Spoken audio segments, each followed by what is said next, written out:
What's up everyone, it's Iceman Oz, aka Jay, and in today's video I've got for you guys another episode of Mailbox. This is basically the series where you leave me a question in the comments section below and I answer it. The first question today comes to us from MaxRun93. IMA, if you could make more gadgets and your own DLC maps, what would the maps or gadgets be?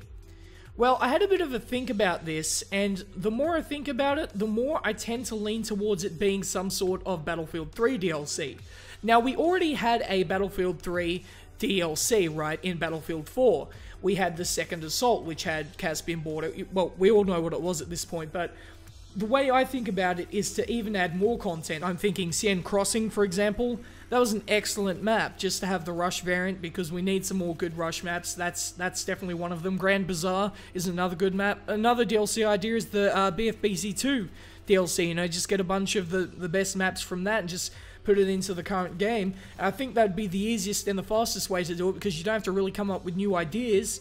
And I don't think it would be that tough, but again, I'm not a game designer, so I don't know the specifics on how long that would take. And I feel like Battlefield 4 is really not going to get that much more added to it, right? Because we currently have the CTE, so whatever's in that, that's probably what we're going to get. I don't see a DLC, like another BF3 DLC or anything like that. We have the classic map from Battlefield 2 coming up, and then we also have the jungle map, obviously, so there's a lot of content coming, but I don't think a Battlefield 3 DLC, like the ideas I have, would probably not be implemented into Battlefield 4 at this point. And it wouldn't be implemented into Hardline because that game just doesn't have enough backing at this point because it flopped so hard. The next question comes to us from Peyton. What do you think about Battlefront 3? I don't think the netcode will matter as much because it is a casual shooter in general. Well, I don't think that's correct at all. I mean, in a first-person shooter, well, it's also a third-person shooter, ironically, but in a shooter where that's the main goal is to have good hit registry, that is the absolute #1 necessity, that when you shoot, your bullets register. Well, or in this case, the lasers register, right? But, you know, if they don't execute that properly, you're going to have some huge problems. Let me give you an example, right? I guess he's comparing it won't matter as much because obviously Battlefield 4 had some huge netcode issues when it first released, and it still does at this time. I mean, and that's true. Like, that's scientifically backed up with things like dusting. And at the end of the day, you can't argue with science, okay? It's just too OP. But to get back on topic, of course it matters. The netcode will be the #1 thing that makes or breaks the game.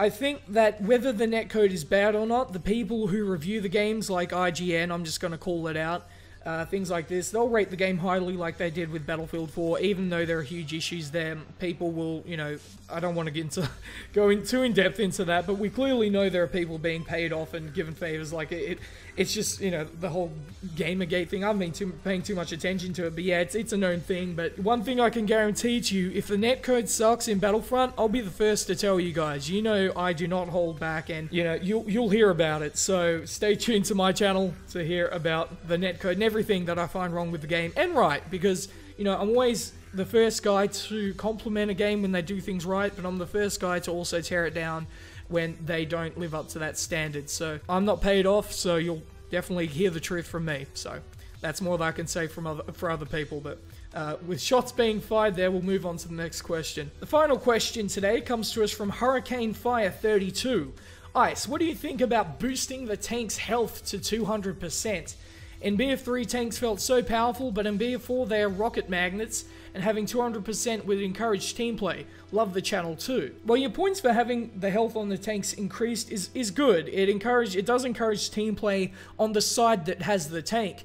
However, the person who doesn't have the tank, the team that doesn't have the tank, is going to have some serious issues, right? Because if it does have that much health, they aren't even going to work together to take it down. The majority of the time, everyone is playing solo. There's not much teamwork in Battlefield, and really, it would force people to work together, but they still wouldn't. Honestly, I don't have enough faith that people would work together for that to be possible. Battlefield has, for the past few years, has definitely catered towards the casual audience. This type of change would have worked in a community where it was really teamwork driven. I can remember hearing about the days of Battlefield 2 where it would be just purely about team play, and that is no longer the case. So For this to work out, it simply wouldn't, and I would not only say it'd be detrimental to the game, I would say it'd be irrelevant to the game because it just wouldn't matter, because you can make, like I said before, you can make the best game in the world, but if you don't add incentives for people to do things, they aren't going to execute upon it, and this would just be another one of those things. So that's all the questions for today. If you have a question for me, please be sure to leave it in the comments section below so I can use it for the next episode. But there it is, guys. Hopefully you enjoyed this video, and if you did, please like, share, subscribe, and peace.